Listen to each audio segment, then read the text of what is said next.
Hello everybody, my name is BrmP and welcome back to Space Engineers and to How to Space Engineers.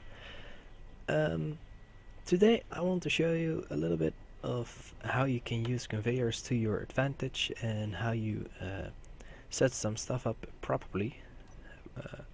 Yeah, as you can see in the background, or saw in the background, I already did some prepping. I got my little tunnel maker out and did some mining. So yeah, its cargo container is full of ores, and I set up this little thing, which is very useful. Can be very useful if you use it correctly. So basically, what I did is I took out the conveyor sorter, which is one of the blocks they added recently, and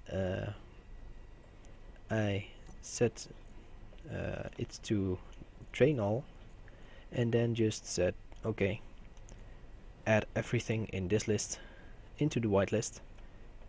That's very important actually, that you set it to whitelist and not to blacklist, because then nothing will pass through. But what this basically will do is when I fly over with the tunnel maker and hook it up to the connector over there, you will see that it's going to get drained, and that everything is going to end up in the refinery, and then eventually in the large cargo container you see over there. So now with pressing P, I lock with the ship with the station, and as you can hear, the refinery already started up. So now if we take a look in our inventory and select the storage stuff, you'll see that the medium cargo container and the connector of the tunnel maker is completely empty, and that is because the ores have gone into the refinery. So let's disconnect again by pressing P and lower ourselves down. So basically what you can do with this is you can set up an automatic sorting system. Now that's a little bit too complicated for right now, but yeah, some other cool stuff is of course, yeah, I'll just show you how to use it right now. Because if we plump one between this will mean that only stuff from the refinery can go towards the large cargo container and not the other way around. So and of course now we can say which stuff you want to go to the cargo container and which stuff you don't want to go to the cargo container. So let's see, if we say we don't want ores to go into the cargo container, it's maybe easier actually to make a blacklist right now, and yeah, that's actually going to be it, I guess. So that means that everything else except for ores will pass through here and end up in the cargo container. And so if you would to oh wait, of course one thing you need to do then is say drain all, and what you probably will see happen right now is that the steel plates and the gravel will end up over here. Yeah, as you see over here, all the ingots and gravel ended up over in the large cargo container, and by the looks of it the assembler had some steel plates in it, so it drained it out as well. Yeah, that's basically a little bit of a collecting system actually. So if you would to say hook up a loads of assemblers, and you would set it up that only stuff that the assemblers can produce, like these two plates, construction components, and yeah, you know, the drill, everything that the assembler produces. If you set that to whitelist, and you mean all these stuff I meant, and if you then say, for example, whitelist only the stuff which gets produced by the assembler, you don't have to manually collect everything from every single assembler in your array. And trust me, this can get very, very tedious if you have more than already 5 assemblers in a row. So that way it just ends up in one cargo, one cargo container, and then you don't have to search through everything. So that's a very handy thing to be able to make. Again, it's not very hard to do. Like you see, it's only using that block to do everything. Okay, I guess let's now go to make our own ship with using the conveyors and using some smart tools with the oxygen which has been implanted in the game. So, just like I showed you last episode, we're going to make a small ship again. So we place it down, and then we'll just get our light armor out for now. So what I'm gonna do is I'm going to make a little ship, and again I'm dragging this out by control and clicking. So and let's just add a mirror line for the ease, and let's make a little platform for us to work on. I guess this ship, because one of the earliest ships you actually want to make, like I said last episode, is of course a mining ship. So let's transform this thing into a miner. So what we're going to need is a cockpit, of course. I guess some medium cargo container. I usually like to put on a large reactor for miners, just because drills tend to take a lot of power. Again, I did this with right clicking on the stuff I want to, and let's add on the small conveyor tubes and a connector. So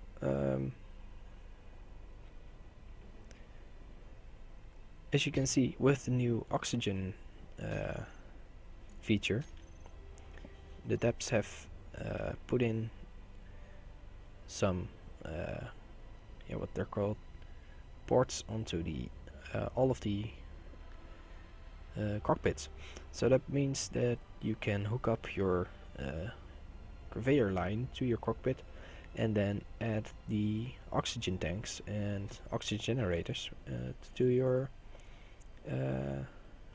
ship, so you don't suffocate in your ship while mining, and that's of course a thing you won't want to happen. So I think what we're going to do is also add on these two, and these are the new oxygen producing and generating blocks. I haven't actually made a lot of ships with these yet, so I'm probably not gonna make the most efficient ship with this. But what I do know is they have both on one side a large door, and on the other side 2 small doors. And as you could see, the cockpit over here has 2 small doors over there. So this means that these three are hooked up right now. And I think I'm going to use it like this. If I can select that thing over there. Yeah. So I'm going to drag out some more space to work with. And then I'm just going to add on the cargo container. And yeah, the reason why I leave a little space over there is because you want to connect the containers with each other. The slots of the door, I mean, actually. You want to connect those two together. And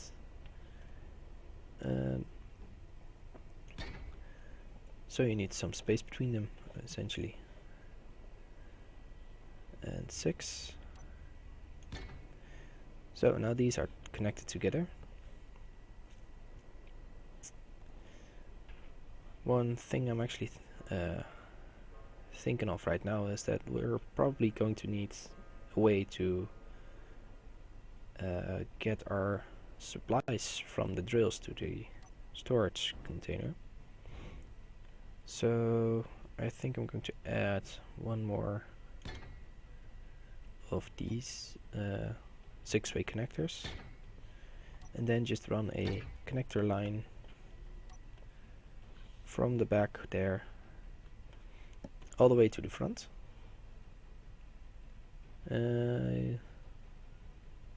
Yeah, let's just get them over there.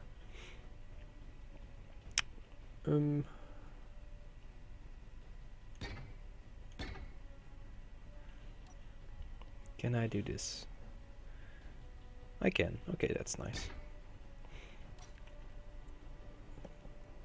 So the easiest way to make your ship functional is by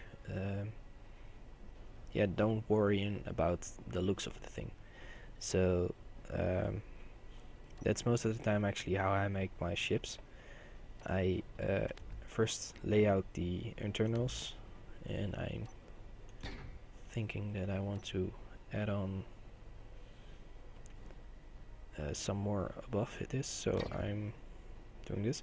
But yeah, first what I do is always lay out the internals, and then I start adding on to the ship to make it better looking. And that sometimes works out, not always, I have to say that, but most of the time you get a of course you get a functional ship, and most of the time it's also a good looking ship, because you don't have to work your way around the internals of your well, you don't have to make place for your internals, and usually you can make stuff better looking just by making them after you do this. So one good thing to keep in mind is that you want your mining ship basically completely covered by the drills. So what I mean with that is you don't want any armor blocks or any thrusters outside of the mining grid of the miners, drills, I mean.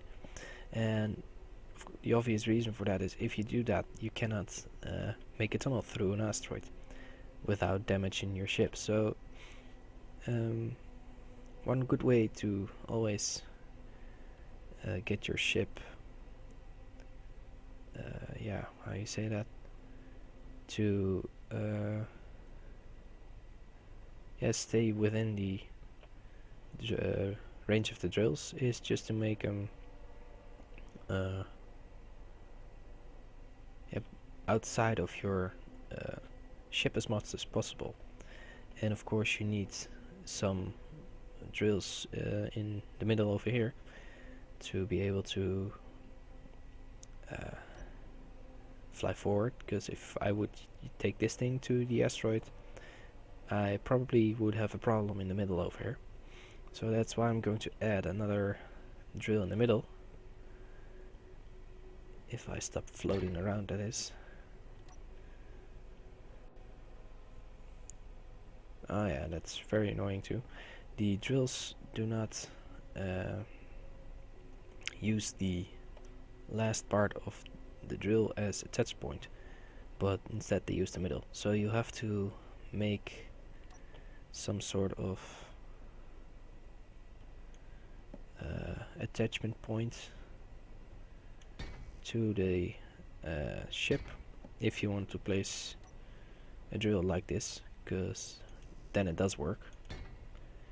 And don't worry about disconnecting this, because by removing these 3 blocks I won't disconnect it, because the drills are connected through this little conveyor over here. And right now you see that the conveyors are red, and that's because they don't have any power. So let's quickly fix that by adding on the reactor to this thing. And let's give it just a little bit more space. One thing to keep in mind is that your drill ship usually gets very big. It's and that's long, I mean, and especially when they have added the new oxygen feature, you need some extra room for it to be able to fit those things in here. So yeah, like you see, also the tunnel maker, it's a very long craft, and yeah, you'll just usually end up with a longer ship than you would do when you're making a fighter, just because you want to keep your stuff in a straight line, as much a straight line as possible, of course.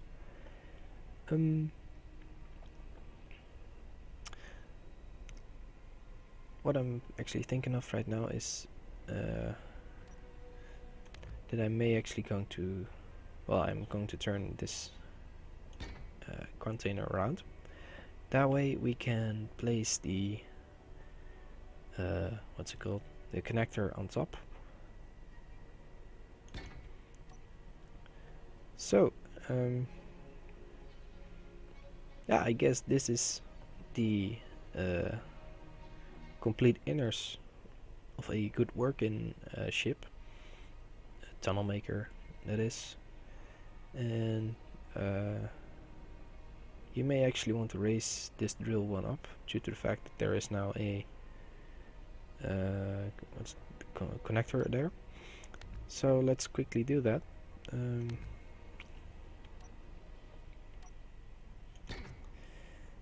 And by raising it up, we of course need to get our little scaffolding thing back here.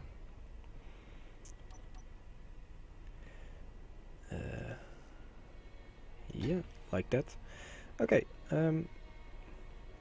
what I'm going to do now is I am going to add on the thrusters, and of course don't remember to put the thrusters in every direction, so you at least need 6 of them.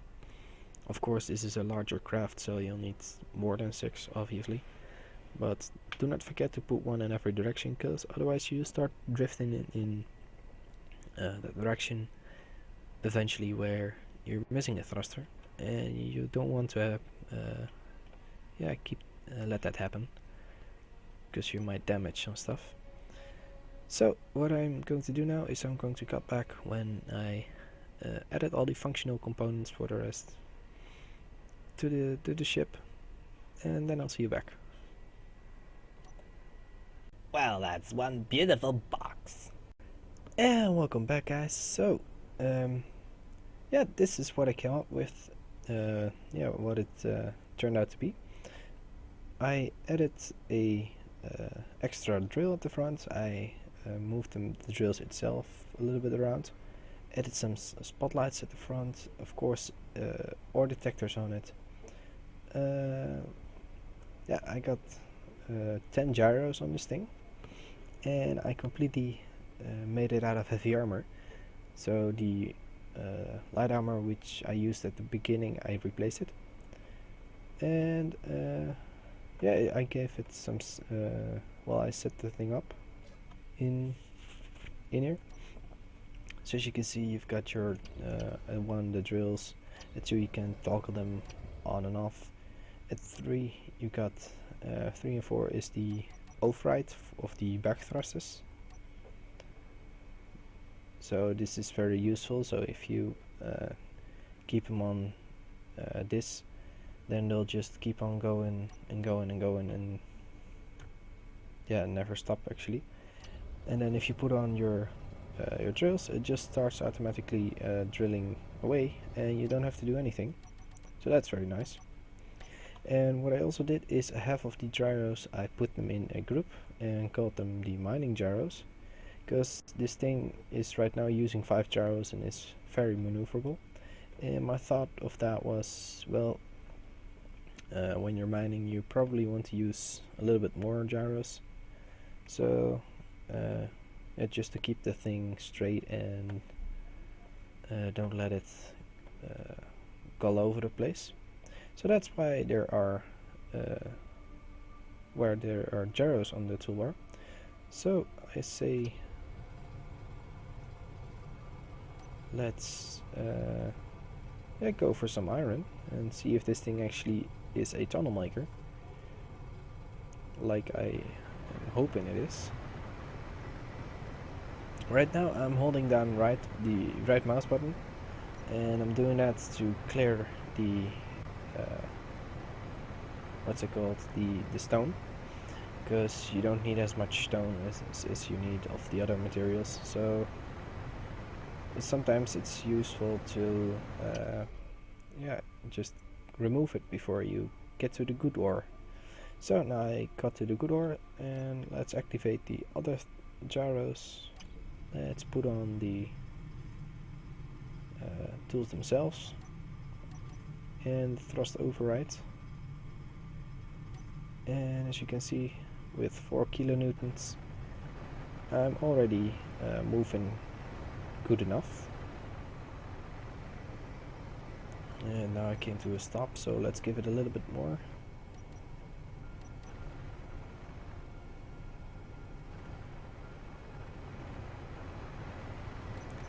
Okay, and let's get it down again. So around, well, yeah, what's it, 22 kilonewtons you need to get the thing moving, which is a lot more than the Mark III of the tunnel makers, the red ship you saw in the beginning. Because I believe that thing only needs 9 kilonewtons to be effective, but hey, this thing is bigger, it's heavier, so it's understandable that this will need a lot more to get it moving. But as you can see, the ship works quite nice, and if I'll just floor it myself, I guess we can go through it a little bit easier right now. Also, I think the ship doesn't work as well because of the lag from the recording. So let's get into cockpit view and turn on the lights to even make it worse, of course. But yeah, this is what you can do with a mining ship with the conveyors. If you want to check this thing out on for yourself, I'm going to upload it on the steamworkshop. So so you can take a look at it for yourself. As you see, it works quite well. It's I'm actually pretty proud of it. Now I'm thinking of it. Just made this thing in less than half an hour, maybe. So to have a ship which works that well in half an hour, I say good job done, I guess. But that's going to be it for today, guys. So if you like this, then please go check out some of my other videos. And of course, if you really liked it, then subscribe to my channel. I try to put out every Wednesday a new video. So yeah, thanks for watching. My name is BrmP, and I'm out. Peace.